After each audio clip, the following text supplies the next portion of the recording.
Good afternoon. Hello there. My name's Curtis Simmons, and this is not Brad Pitt. I didn't bring Brad with me. Thanks for This that. is Kingsley. And we've been around Fellowship Tech for, it's me 7 years, and Kingsley about 5 years, right? Yeah, coming up on 6, yep. Coming up on 6. So we're here to try to clearly communicate where we're headed over the next coming months with the Fellowship One product. And before we get started, there's a couple of things that you might want to know about Kingsley and I. One is we've worked together for over 10 years, I think. About 10. We actually were part of a consulting company together, and it was acquired by a much larger company and grew up in that. And then God called us to Fellowship Tech, and now we're here again. One of the things we thought would be fun when we were planning this was to show you some of the places we've traveled together over the years. This is us here at the Coliseum. Coliseum, that's right. Not the Yeah. Parthenon. That's Not where the we Parthenon. partied that night. That's This is the right, Parthenon. yeah. And then this is at the Taj. Right before we went Yeah. swimming, yeah, that was cool. Yeah. This was a long trip. It was at Easter Island. And I It's can't his believe you idea. made me do that. No, that was your idea. And this is, the Eiffel Tower. Finger still hurts. The pyramids were much smaller than we expected. A little disappointing. I would just skip that one if I was you. And the Leaning Tower of Pisa, is that right? Yeah, I think so. Yeah, I think I was almost going to fall on us there. Issue there. This is us at the royal wedding. So loud. It was much Uncomfortably louder. loud. Yeah, much louder than we really cared for. We didn't really. I saw something funny today. Somebody tweeted. They said, "Did Disney dress the people for the wedding?" I thought that's kind of funny. So, and then last but not least, we just came back from Abbottabad. Yeah. And Less of a vacation, Yeah. really more of a we were able to get the last helicopter out of there. We're on a mission. That was good. So there was a little trouble with the earlier flight, but we stood standby on the next one. So. That's right. So anyway, so good fun. But what we want to do is, one more thing before we get started is, I really do like the theme that we've been doing. It's a continuation of what we do at Fellowship Technologies, and I was just curious, what did you write when we wrote on the balloon? What are we going to focus on or let go of? What did you write?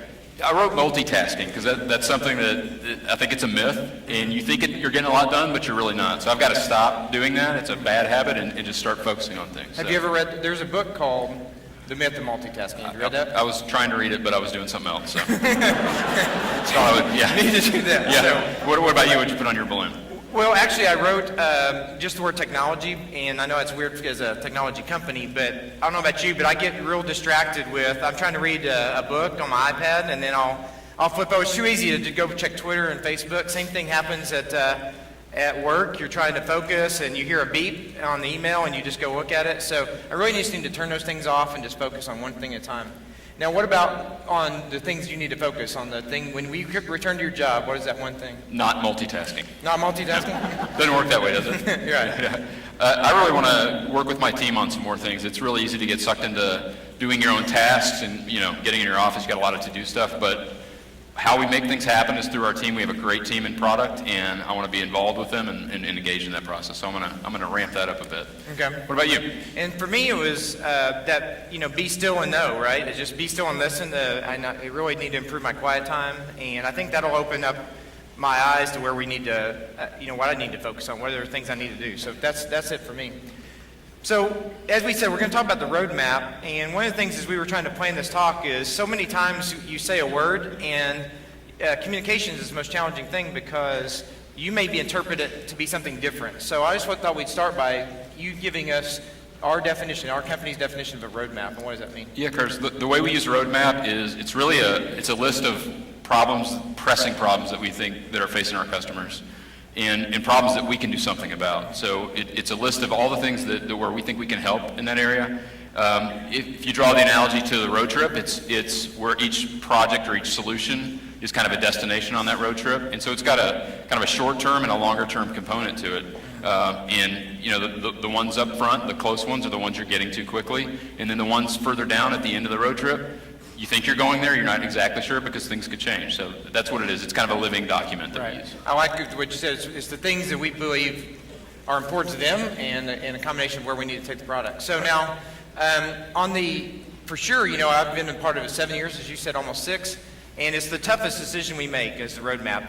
I like to say it's the hardest thing to do is what not to do. It's choosing what not to do that day, right? So you're not going to get everything done. Nothing on that list is not good. It's all worthy requests, all worthy things to work on. And those can be really heated conversations. You know, I've been in a lot of them, and it sort of looks like this as Yeah. far as the weightiness of the decision, you know. So, Yeah. but generally it comes out, but it may not be that bad, but talk about a little bit about the process by which we come up with the roadmap. Yeah, fortunately, it's not that bad, but it is a weighty decision, and therefore it's a shared decision in our company. I think you're part of it, and there's no real magic to it. It's pretty simple overall if you stand back and look at the overview. And we have a great product management team run by Scott Lowry. They're constantly in a state of absorbing feedback about the product. It can come from the product itself, it can come from the technical team, it comes from meeting with inside the company, other people in the company, other departments, conversations with customers. All that gets pulled into a funnel, and we look at it, and we have a long list of things that we can do, and it all gets synthesized into a nice condensed list. That list, though, still is pretty long. It's not actionable. So we have to take it down to another level where we can build product out of that. And that's where we kick into kind of a committee approach, and we have a product summit process, which you're a part of, where we get stakeholders within the company and key executives to look over that list, and we all discuss it. That's where that tough conversation usually happens. But we walk out with a defined priority of what we want to do. And it's something that we do really about 3 to 4 times a year. It's not something where we just walk in and it's set and we walk away for 12 months. Because things change and new pressures emerge, or we hear new things from customers, we constantly are reevaluating. And so you've been a part of that sort of process. And what's gotten better, I think we've got so much better at it is, and we repeat it 3 or 4 times a year.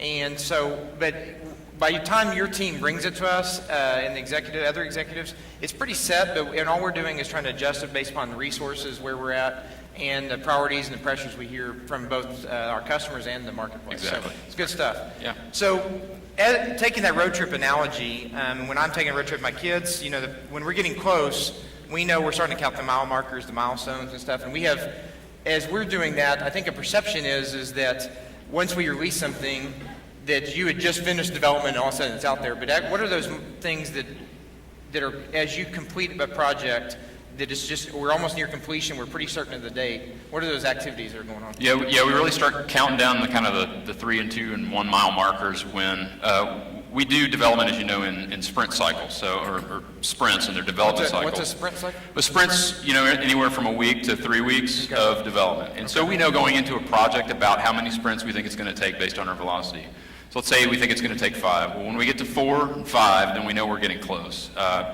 Often there may be 1 or 2 refinements that we've learned about that we need to make. So about the 2 mile marker, we've got a couple refinements to make, and then we start sharing with the services team and the rest of the company that, hey, this release is getting ready to come out, and we've got to get the customers prepared for it. We've got to get the education materials together and get the communications ready, and that's really where you're at kind of the half mile marker, and we're absolutely certain. We're talking weeks at that point. Right, and that's, so you're typically, what I understand is you're typically on to the next thing, and now it's over in, as you said, services. For us, that's the professional services support, education, and my team marketing, things like this. We're preparing those. You're on to the next thing, and we're able to then very predictively say when the date is. Exactly. Now, That's as right. further out we get on a road trip, you know, we don't so sure of the timing of the destination, because what I say is life happens. You know, you get a flat tire, you got a detour or something.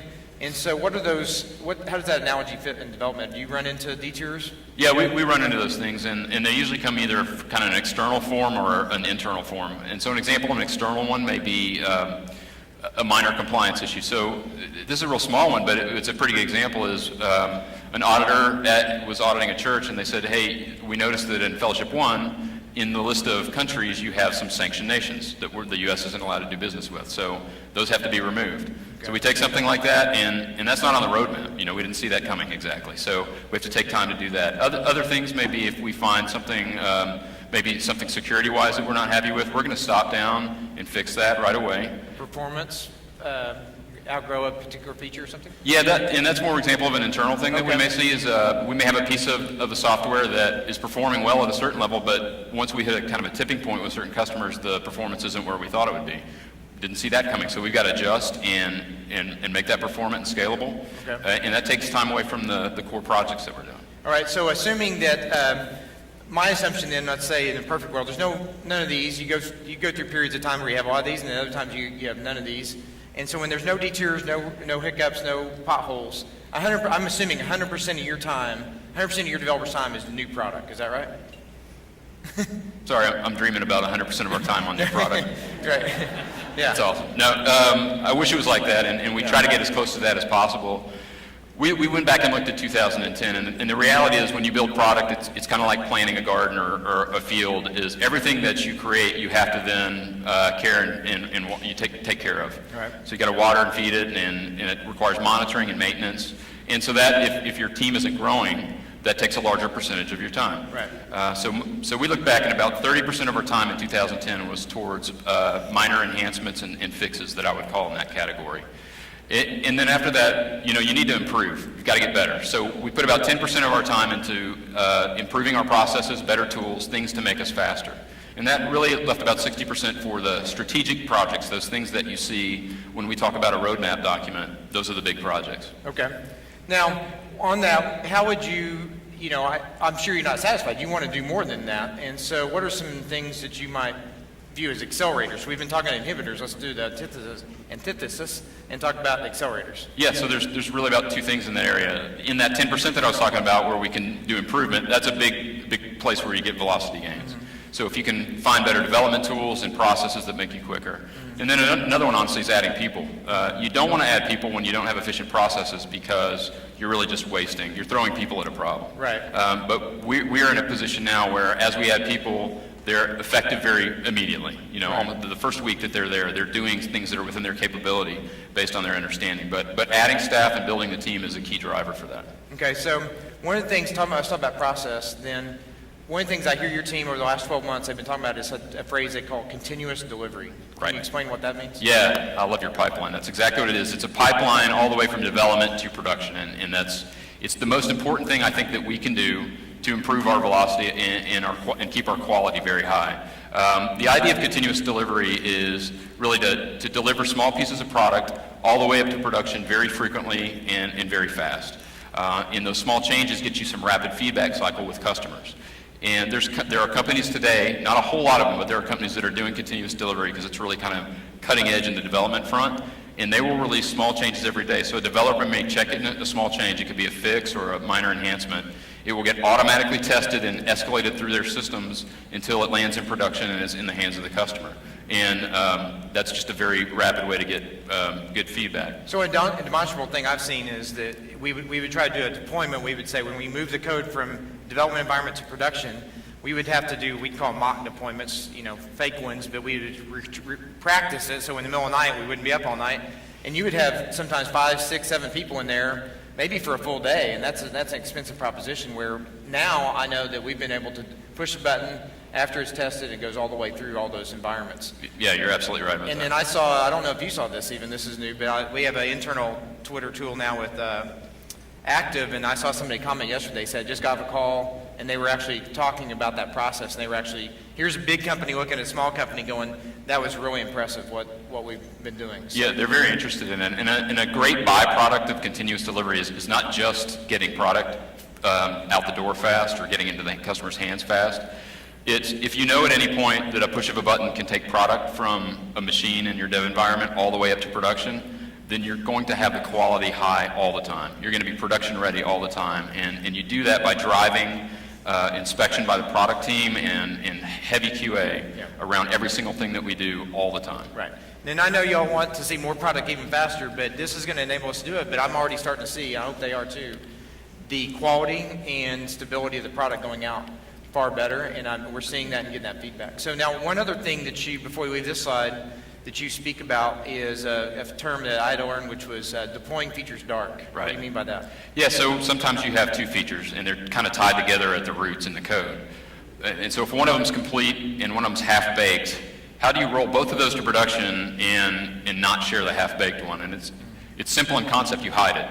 So we built some frameworks to hide pieces of functionality that aren't ready yet, and so that we can release the things that are ready but are still tied to it. And then, subsequent releases will flesh out that last piece, and then when it's ready, we can turn it on. And matter of fact, it may not, we may think it's ready and then turn it over to the services team like I talked about earlier in marketing. and they could wait till they're ready and then turn it on. So it Right. might already be in production. And we did that with the church directory we most recently did. You deployed it, and it was actually part of a larger package. We displayed some of it, and then you went back to work. Your team started on a new project, and we prepared and did the final preparation for the videos and things like this, and then all we had to do is just tell somebody could do it in the middle of the day. So you flip it on, and now everybody's got access to it. So That's it right. makes the whole process much smoother. So now tell us about, so Active, we're part of Active Network now. So what are some immediate benefits? Jeff talked a few of them, but let's hear them from your perspective. What are some immediate benefits of the acquisition? Yeah, the things that get us excited about it, there's probably 4 areas that I could classify. Number one is some access to expertise that we don't have. I mean, we have a relatively small team, if you think about the size of the product that we have, and we haven't seen everything. So we get access to people. There's some great people in Active. I've met a lot of them. They come from a wealth of technology experience, so they can help us solve some problems that we maybe have not solved or have faced before. Another one's resources. Is we need a higher level of investment, and they have a very mature offshore operation. We've tried offshore in the past, and it didn't work that well because it's a lot of extra work, but they've taken a lot of that out and matured the process. So in China, we're going to start supplementing our development resources with that and try and work that into our current staff.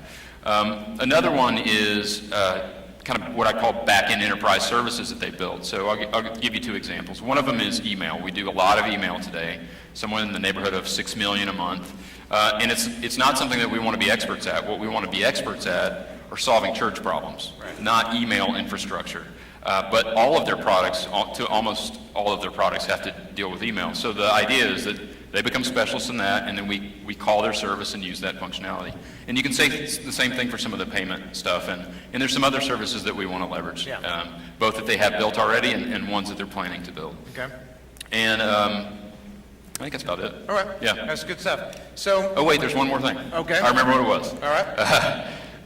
There's a lot of integration opportunities with other tools that can Right. also not only give a greater portfolio of solutions to the church, but will also allow us to free up some of our resources to focus on things that we only do. So they have a really good registration Right. platform called Reg Online. Right. So that may be an example of where we go take Reg Online, and instead of enhancing what we have in registration a lot, is go leverage that tool and work on integrating the 2 instead. Right. So I'm- that's a really big one. Yeah, I guess I'm glad you remembered that, because I was at a table yesterday during the Rug Launch, and I was talking to them about that and said there was a couple of people who weren't on our event registration yet, but I think they could really take advantage of our current event registration. It's probably one of our most popular features. We do a lot of robust things, but there's certain things we just don't do. Right.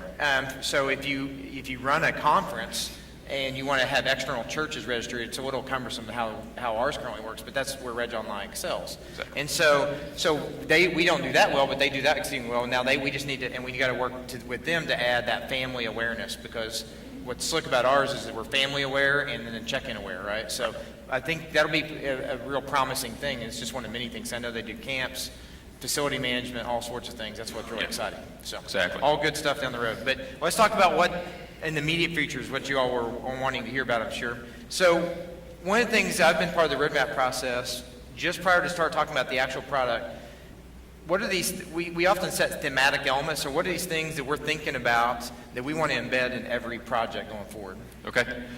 A big one is enabling and engaging the congregation. So you've seen the history of Fellowship One started as a very staff-centric and still offers a lot of robust tools around administration and management from the Right. staff perspective. But within Fellowship, we're really starting to build that area where we can help you guys engage the congregation. And that includes things like self-service, or you just being able to get plugged into groups on their own.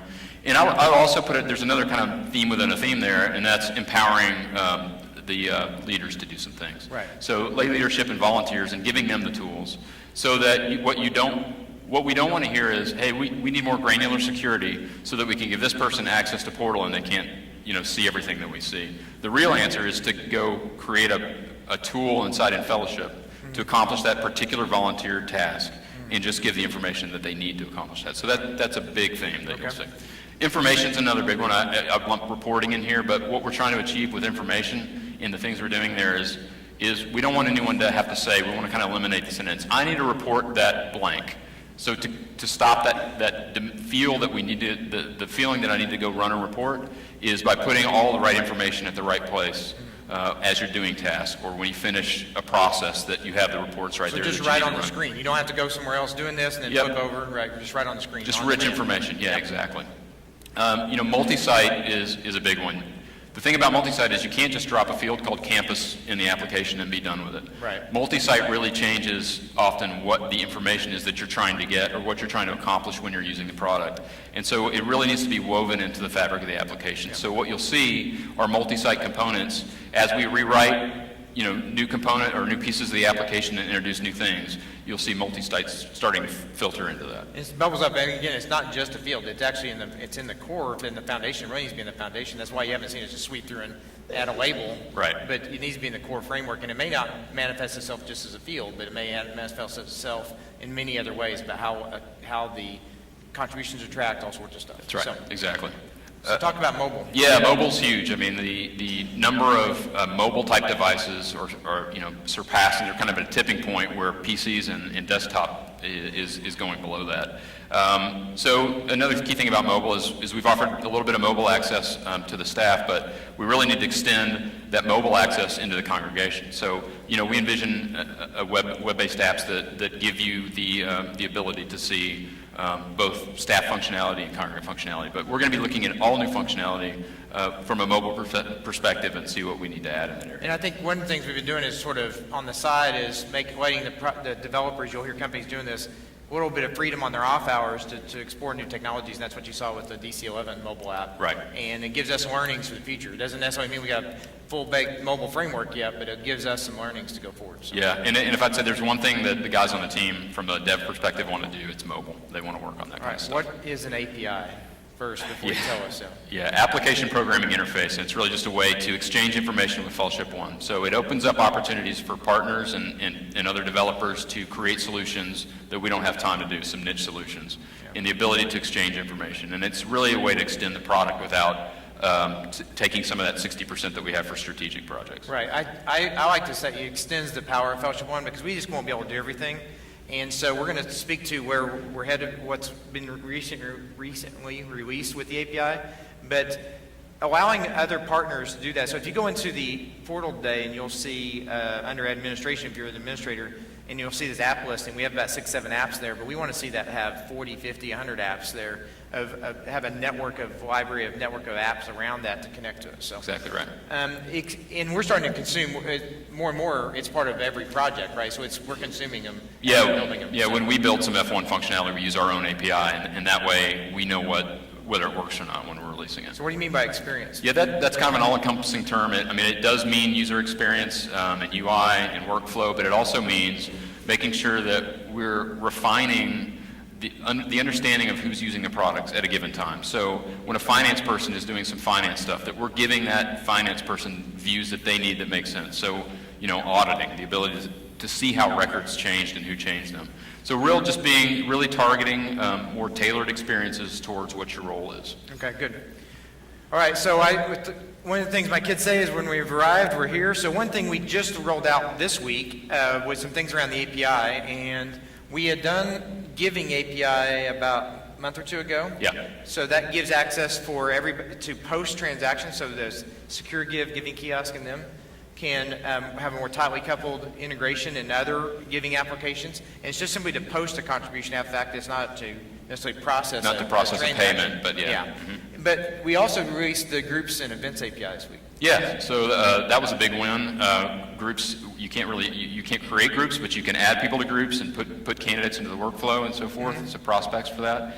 And you could allow people to start syncing groups with third-party apps. Absolutely, that was a big demand, Yep. that we want to start exposing some of the group information now. Right. And the events part of that just requires a little clarification, is that groups kind of have events because they have a schedule. So that's the way it's modeled underneath. It's not all our activity structure yet in that API. That's something that we're moving towards, but it's a new event model, and actually, you'll see over the long term, it's an event model that we'll start using more of, and what that means is it makes things easier for us to do and enhance things in the event area over time. Yeah, so I would look, if you have a developer on staff, or if you haven't, or if you're interested in connecting a product, contact us, but we also put you in touch with Upper Room Technologies. It's going to be our preferred vendor that would help, that would know these APIs and would do that work. Yep. All right, so what's right around the corner? So what's imminently to be released? Let's talk about those things real quick. One is remote deposit capture. We've been talking about both of these things for some time. Talk about what that is real briefly, and then what the few benefits are. Absolutely. This is a really exciting one because it's one that really starts to free up time from staff to do other things. So remote deposit capture is, by working with our partner ProfitStars, it's the ability to scan a batch of checks, say 50, through a high-speed scanner that goes up through ProfitStars system into the cloud, turns into payments and deposits in the bank, and then we in Fellowship One pull that information back down as contribution records, and we can go through and post that to the system. Right, so 3 key benefits. Yeah, well, efficiency is a big one, right? So instead of having to double scan, you don't have to do that anymore. So anybody that's using an RDC solution with a bank today, if they want that information in Fellowship One, you're also single scanning after the fact to get in Fellowship One. This way, you scan one time, it goes to ProfitStars, and then we pull down all the data around it, including the images. And then so then a Fellowship One side, it's just a matter of tagging the things with the appropriate fund and subfund, and we have a lot of best practices around that. And another big win in that is ProfitStars expertise. You know, there's a couple approaches that we could have used on RDC. You might see some take an approach to RDC where they build, where we would end up building the scanner, I mean the interface with the scanner and all in that, but that's really ProfitStars expertise. So this allows us to focus on the part of bringing the contribution data down into Fellowship One. That's our expertise around that workflow. And then as new scanners come out, we don't have to stop down and figure out, oh, how do we test this new scanner and how do we integrate this new scanner? ProfitStars is doing that, and they're handling that part of the solution. So it's a great way to do business. Now, it takes some setup, so there's a couple of screenshots just so it's real. I know these are hard to see over here, but this is a list of batches. Here's inside of a batch, it's one of the checks that's been pulled back down. And we'll make these available afterwards. In fact, I think some of these screenshots are on the roadmap blog we can point you to. Here's contribution detail. This is contribution detail within there. So what you need to do, this is a couple of things. It's a limited rollout in the sense that we're ready. It's a fully functional product, but we got to control the inundation of requests, and so we want to prioritize these and stage them in. But it takes a little setup anyway. So to go ahead and get started, write down that URL, and we'll make this available afterwards. That URL is case sensitive. That's one thing that's a little, right, J-Mac?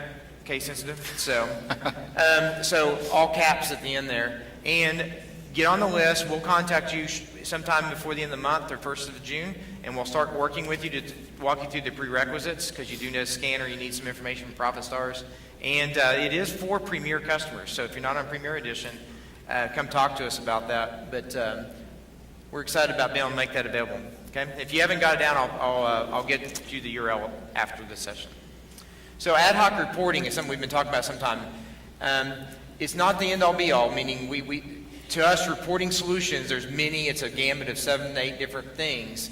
But this is one critical area, again, for our Premier customers. Right. But tell us a little bit about it and what you'll be able to do. Yeah, I mean, this is one part of our reporting strategy, and it's key to giving people the ability to get information out. So it's a separate application, but it reads off our relational data warehouse, which pulls data from the source transactional system.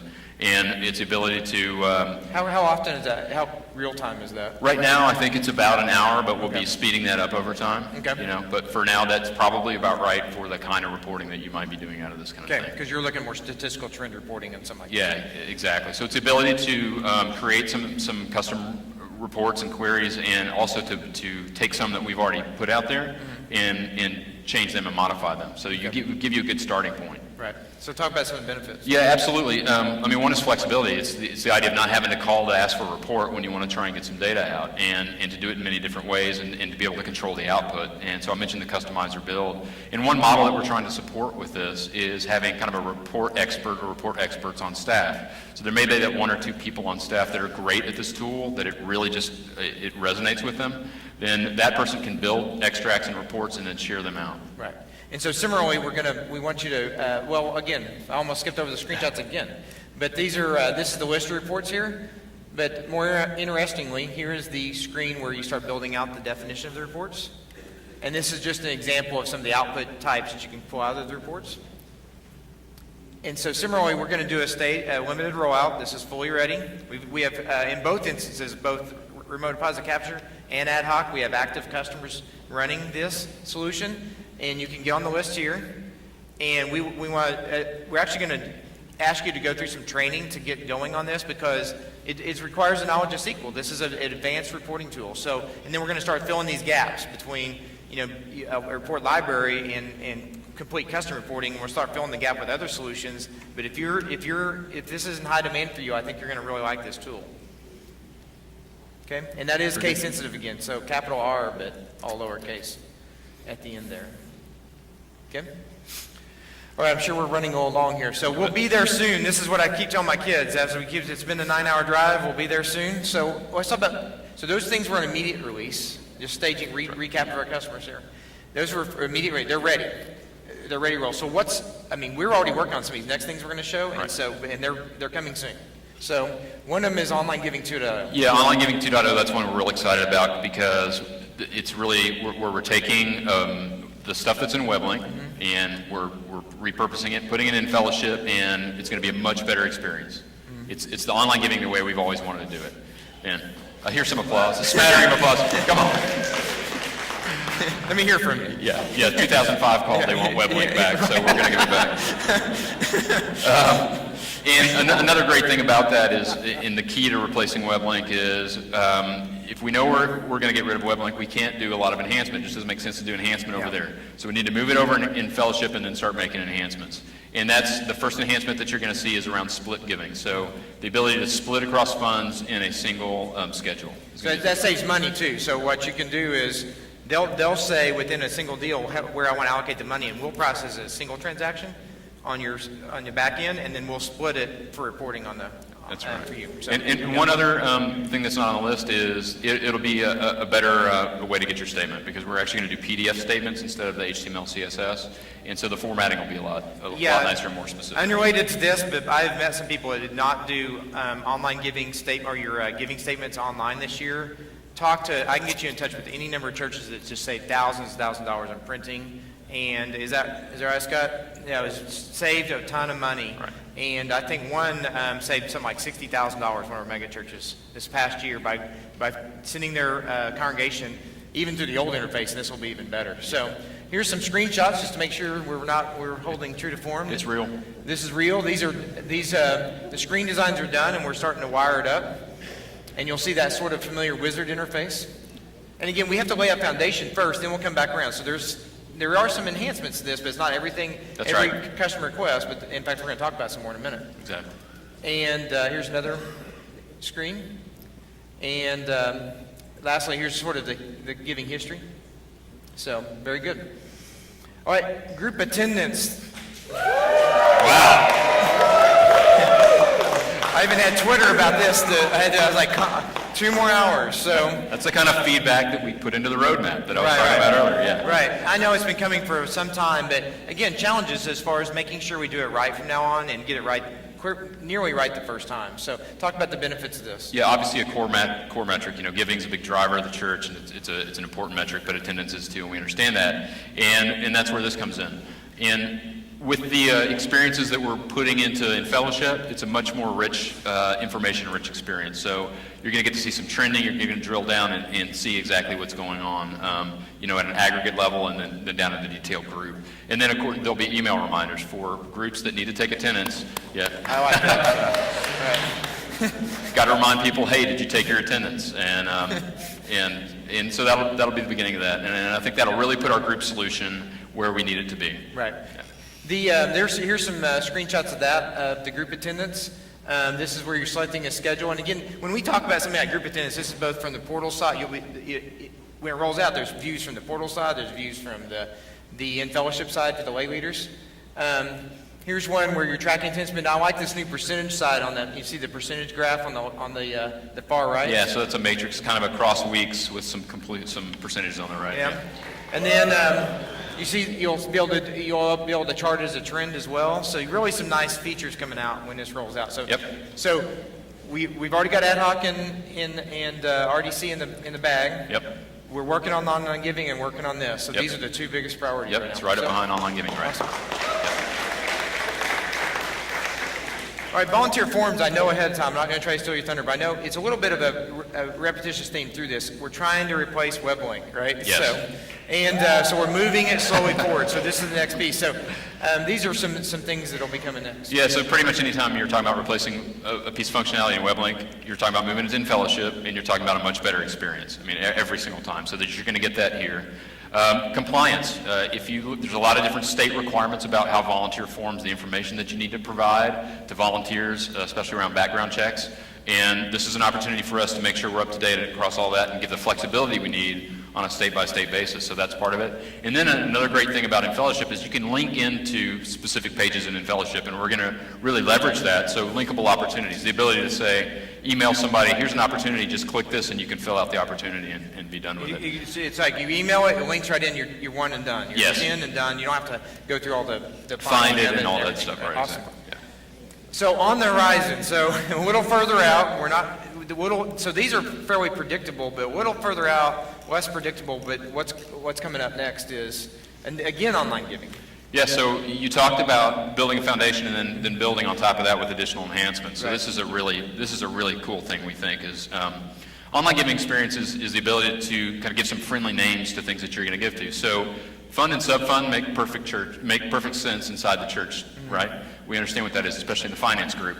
But as a giver, I don't need to know what the fund and sub-fund is. Right. It only kind of confuses things. So instead, give me a friendly name, the fellowship hall or the mission trip, and be able to set multiple of those or one and create these experiences. Right. That also enables you to kind of do campaign giving, which is, hey, over this short period of time, say 3 months, we're gonna drive towards this target, and to do some reporting around it. Right. Or you can do targeted, like for a particular ministry, if it's a mission, you want your missions over here, and you want it skinned or marketed a different way. You could do that, right? Yeah, and someone going on the mission trip can email this to all the people that they want to support them and say, hey, just click on this link to give to me. Yeah, and it's their personal Right, page. and they can see that information Yeah, going. awesome. So that's huge. Yep.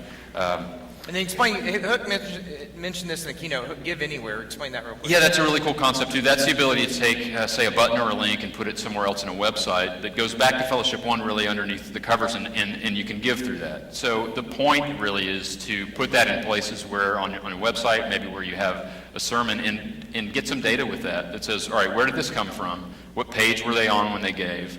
Perhaps even if we get it all worked out right, okay, what were they watching at that time, so that you can really start measuring maybe what triggers and what's driving So giving. even embedded in video, perhaps, and you link it, and you could know where they're at. So Yeah, and then come back to F1 and see some analytics. So the hard part's not the link itself. The hard part's capturing that data and being able to report on it. So Exactly. cool stuff, though. All right, mobile 2.0. So we talked about mobile. Talk about a couple of those things real quick. Yeah, just the mobile growth, as we suggested earlier, growth is high in mobile, so we need to address that. We want to. Our mobile experience needs to provide not just staff functionality, but congregant functionality. I want to volunteer for something, or I want to, join a group, those kind of things. So we need to push that out and make that. And when I talk about mobile, it's not just phone; it's also iPad and those kind of things. Right. And then we're going to take a multi-platform approach.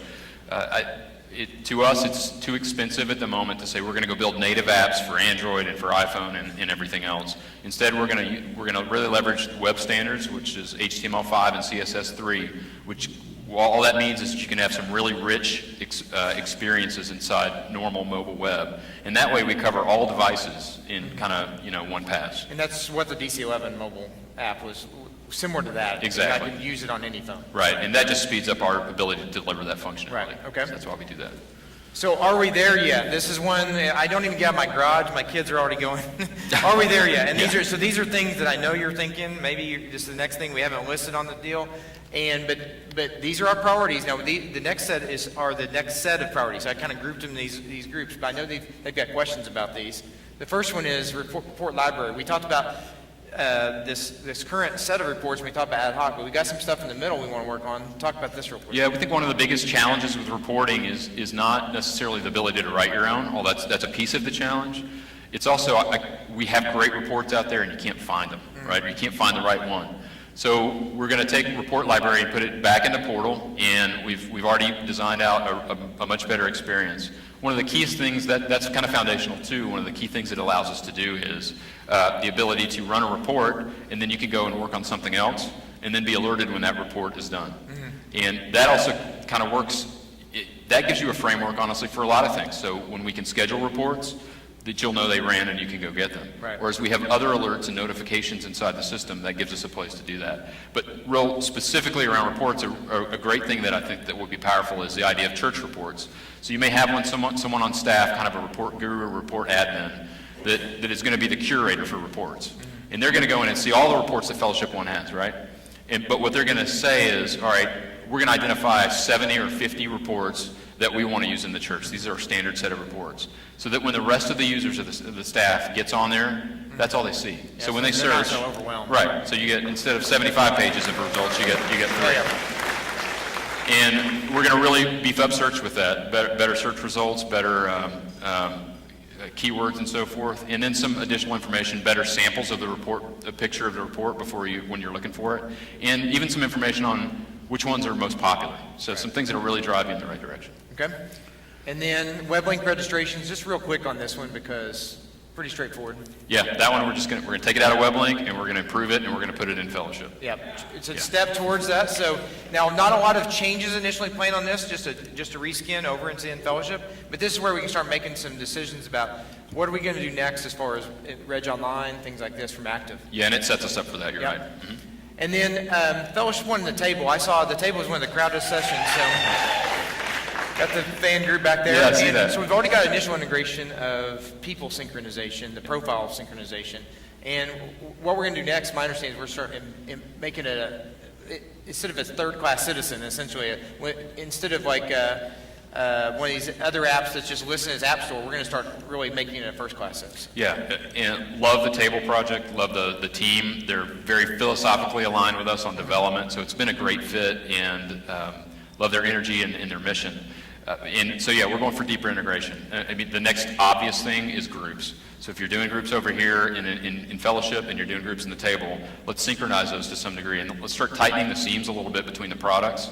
And we're going to be in that requires a greater level of collaboration so that they know what we're going to develop and we all know what they're going to develop, and then we make it nice and tight. So and this will be one of the first times I've seen is that when you're using the InFellowship app and you don't have the table turned on, it looks like it is today. You turn that switch on and you're actually going to see some additional menu items built into our app. So it's that level of embedding that you're going to start seeing. That's right. And vice versa in Yes. their app as well. Yeah. So really excited about that.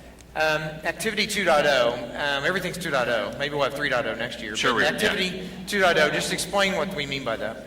That today, if you go look at our activity area, so if you go to the ministry tab, you see a lot of configuration stuff, Yeah. right?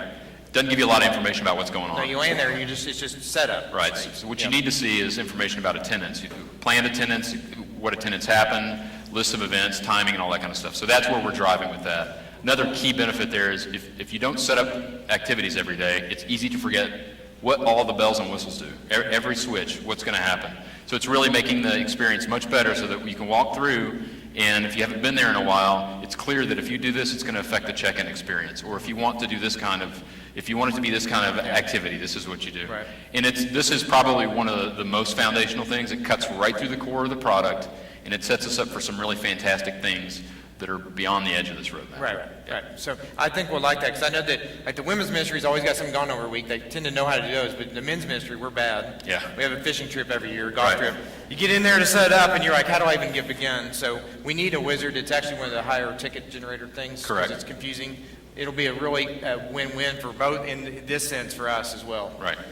So that's where we're headed. I know it's often this question of, can I see the roadmap? Where is it? And we have been putting out there, if you are familiar with the Experience site, which is experience.fellowshipone.com, we've been starting to put out blogs, and it looks like this. And it has in the upper right these sort of milestones of executive approval, which is basically the roadmap approval.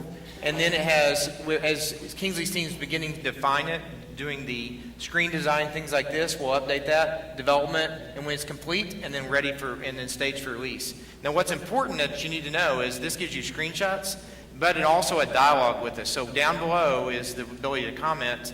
When you see these, comment on them, ask questions, we'll reply, we'll update them, and after we get a week or two of comments, we'll collect those, we'll update the roadmap, and then we'll clear the comments, and rinse and repeat, as we like to say.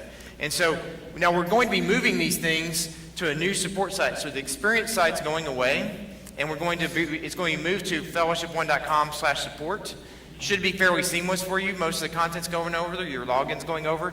This is why it's locked down right now. If you go to the experience site today, it's got a warning message.